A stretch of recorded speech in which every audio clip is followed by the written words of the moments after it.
Hello মিমিরা, তোমাদের সবাইকে আমি এখন নিমন্ত্রণ করতে এসেছি। তো তোমরা সবাই জানো শ্রীয়ের কিন্তু খুব তাড়াতাড়ি মুখে প্রসাদ। তো এই হলো শ্রীয়ের কার্ড। আগে বড় মাকে রেখে এসেছি, এইবার হচ্ছে সবার পালা। এই জন্যই কিন্তু লুকিয়ে রাখা, আগে বড় মা দেখার অধিকার, তারপর সবার।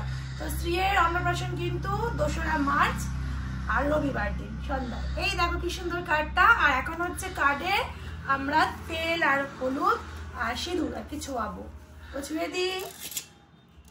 শ্রীয়ের মাকেই সব করতে হবে, ঠিক আছে? এই দেখো, এখন এই কার্ডগুলোর মধ্যে হলুদ আর সিঁদুরটা ছুঁয়ে দেব। এটাকে শুভ মনে করা হয় তার জন্য, তাই তো? তো দেখো বন্ধুরা, এখন হচ্ছে যাচ্ছি ওর অন্নপ্রাশনে নিমন্ত্রণ করতে সবাইকে। আর ও আমাদেরকে সিইউ করতে এসছে।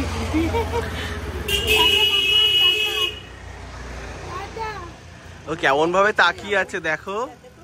টাটা টাটা বাবু। তাড়াতাড়ি যাবো আর তাড়াতাড়ি ফিরবো। এখন যাচ্ছি হচ্ছে আমার পিসি শাশুড়ির বাড়ি। চলো ওখানে গিয়ে নিমন্ত্রণটা আগে করিনি। মানে আজকে থেকে শুরু হলো নিমন্ত্রণ, আজ থেকে নিমন্ত্রণ করা শুরু হলো। চলে এসছি পিসির বাড়ি, তাই তো? ওই যে ওইটা হলো পিসির বাড়ি, সামনেই। ওই সামনে হলুদ দোতলা বাড়িটা হচ্ছে পিসির বাড়ি। এখন যাচ্ছি পিসির বাড়ি। এই যে হাতে হয়েছে কার্ড। পিসির বাড়ি দিয়ে প্রথম নিমন্ত্রণ করা শুরু হচ্ছে। তোমাদের শ্রেণিকার অন্নপ্রাশন বলে কথা।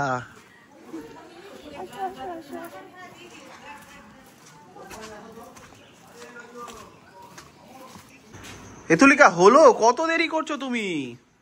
আরে আমাদের তো বেরোতে হবে নাকি? তো দেখো বন্ধুরা, আজকে হচ্ছে আমার বান্ধবীর মেয়ের অন্নপ্রাশন। তো সেই জন্য এখন যাবো। আর ওর জন্য কিন্তু এই ঘোড়াটা আমি গিফট নিয়েছি, এটাতে ও দুলবে। আমার বান্ধবীর খুব সুবিধা হবে, এটাতে বসিয়ে ওকে খাওয়াতে পারবে, তার জন্য আমি এটা নিয়েছি। আর যে দোকান থেকে নিয়েছি একটা প্লাস্টিক দেয়নি, গিফট প্যাকও করে দেয়নি। কি বলবো, আর এত পছন্দ হয়েছে এটা ছেড়ে আসতেও পারিনি, এটা নিয়েই চলে এসেছি। তো এখন এটাকে হাতে করে নিয়ে যেতে আমার ভীষণ লজ্জা লাগছে এভাবে যেতে। কি বলবো, কিন্তু এটাকে আমাকে নিয়ে যেতে হবে এইভাবে। জিনিসটা ভালো হয়েছে কিনা অবশ্যই কমেন্ট করে জানিও, এটা উপকারে লাগবে কিনা সেটাও জানিও। নিমন্ত্রণ সেরেই কিন্তু চলে এসেছিলাম নিমন্ত্রণ বাড়িতে। আর এখানে দেখো মোটু পাতলু ছিল, যে অ্যাংরি বার্ড ছিল, যেটা কিনা আমার ভীষণই পছন্দ। আর আমার সাথে এখন কি হবে তোমরা খালি দেখো। অ্যাংরি বার্ডের সঙ্গে হাত মেলাতে যাবো, কিন্তু অ্যাংরি বার্ড একদমই হাত মেলাবে না। তার মানে এত মানে উনি কেন যে হাত, আমি তো খুবই লজ্জায় পড়ে গেছি। তো তারপর জানতে পারলাম যে উনি আমাদের ভিডিও দেখে, আমাদের চেনে, তাই জন্য একটু এরকম দুষ্টামি করছিল। তো আমি ওনার সঙ্গে একটা ফটো তুলে নিয়ে দেন কিন্তু এখন যাবো ভিতরে। আর ভিতরে দেখলাম বেশ ভালো সাজিয়েছে, সাজানোটা কিন্তু অনেকই সুন্দর লাগছিল। চলো তোমাদেরকে একবার ভালো করে দেখিয়ে দিই। খোলা কোনো জায়গা অথবা মাঠের মধ্যে যদি একটু প্যান্ডেল করে সাজানো যায় তাহলে কিন্তু দেখতে অনেক বেশি ভালো লাগে, যেটা কিন্তু আমাদের বাড়ির ওদিকে একদমই হয় না। মানে যেগুলো ভাড়া পাওয়া যায় সেগুলোর ভাড়াটা অনেকটা বেশি হয়, কিন্তু নিজেদের বাড়ির কাছাকাছি নিজেদের জায়গা জমি থাকলে সেখানে যদি একটু প্যান্ডেল করে সাজিয়ে নেওয়া যায় তাহলে কিন্তু দেখতে একটু বেশি সুন্দর লাগে। আচ্ছা, এসছিলাম হচ্ছে একটা অন্নপ্রাশন বাড়িতে আর কি। তো আমারই বান্ধবীর মেয়ে, তো তার অন্নপ্রাশন আমার মেয়ের থেকে মাত্র 6 দিনের বড়।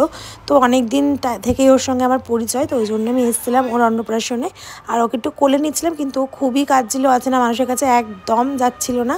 তো ও আর কি একটু জোর করেই বলা যায়, ওকে আমি একটু কোলে নিয়ে একটু আদর করছিলাম। আর ওকে কোলে নিয়ে পুরো মনে হচ্ছে আমি মেয়েকেই কোলে নিয়েছি, খুবই ভালো লাগছিলো। আর দেখো তোমাদেরকে একটু ঘুরিয়ে ঘুরিয়ে দেখিয়ে দিচ্ছি। আর এই দেখো এখানে কিন্তু একজনের সঙ্গে দেখা হয়ে গেছে, যে কিনা আমাদেরকে খুব ভালোবাসে, আমাদের ভালোবাসার মানুষ। তো কোথাও গিয়ে যদি এরকম কারোর সঙ্গে দেখা হয় তাহলে না ভীষণই ভালো লাগে, যে তারা আমার সঙ্গে কথা বলছে। এটাই আমার কাছে অনেক, আমার সঙ্গে দেখা হচ্ছে, কথা বলছে, এটাই কিন্তু আমার কাছে অনেক পাওয়া। যার জন্য কিন্তু আমি চাই আরও ভিডিও করে যেতে। যদিও বা মেয়েকে রেখেছি, বেশি সময় হাতে নেই। আর এসেছিলাম একটু তো কল্যাণীতে, মানে আমাদের এলাকা থেকে একটু দূরেই। তো সেই জন্য আর কি না এলেই নয়, তাই আসতেই হয়েছিল। আর না এলে ওরা খুব খারাপ পেতো বলেই আমার আশা। ওই জন্য আর কোনো লেট না করে কিন্তু খেতে বসে গেছি। আর এখানে এসে কিন্তু এখানে মেনু কার্ড পেলাম, সেটা হচ্ছে ডোরেমন দেওয়া, তার মধ্যে রয়েছে মানে মেনুগুলো লেখা রয়েছে, একদম ইউনিক। তারপর দেখলাম এটা দেখলে লাইটও জ্বলে। আর এটা কিন্তু আমার মেয়ের খুব কাজে লাগে, মানে এটা দেখে আমার মেয়েকে কিন্তু আমি খাওয়াতে পারবো। ভীষণই সুন্দর ইউনিক একটা জিনিস, যেটা কিন্তু কেউই ফেলে যাবে না, সবাই কিন্তু হাতে করে বাড়ি নিয়ে যাবে। এটা চাবির রিং, সবাই আর কি কাজে লেগে যাবে। তারপর দেখো এখানে কিন্তু অনেক কিছু দিয়ে দিয়েছে, এটা হচ্ছে তোমার পনির পাসিন্দা, আরও অনেক কিছু ছিল, মাটন ছিল, সব কিছুই ছিল। দারুণ সুন্দর টেস্ট হয়েছিল। তো যাই হোক, খাওয়া দাওয়া কমপ্লিট। এবার হচ্ছে শেষে খাবো একটা আইসক্রিম। আর আইসক্রিম হাতে নিয়েই কিন্তু চলে চলে যাব বাড়ির দিকে, কারণ একদমই হাতে আর সময় নেই। আচ্ছা দেখো, তোমরা অনেকেই কমেন্ট করে বলবে যে একই ড্রেস পরে কেন এসছি। তো দেখো, আমার তো এখন মানে অন্য কিছু বাছা ছিল না কোনটা পরবো না পরবো, হাতের সামনে এটা আগের দিন পরেছিলাম, তো এটাই পেয়েছি বলে আমি এটা পরেই চলে এসেছি। আর আজকে সাজটা কিন্তু সম্পূর্ণ আমি নিজেই সেজেছি। তোমরা একটু কমেন্ট করো তো আগের ভিডিওতে আমাকে বেশি ভালো লাগছিলো না এই ভিডিওতে, তাহলে কিন্তু আমার খুব ভালো লাগবে। তো চলো টাটা, দেখা হচ্ছে অন্য একটা ভিডিওতে। তোমরা ভালো থেকো, সুস্থ থেকো।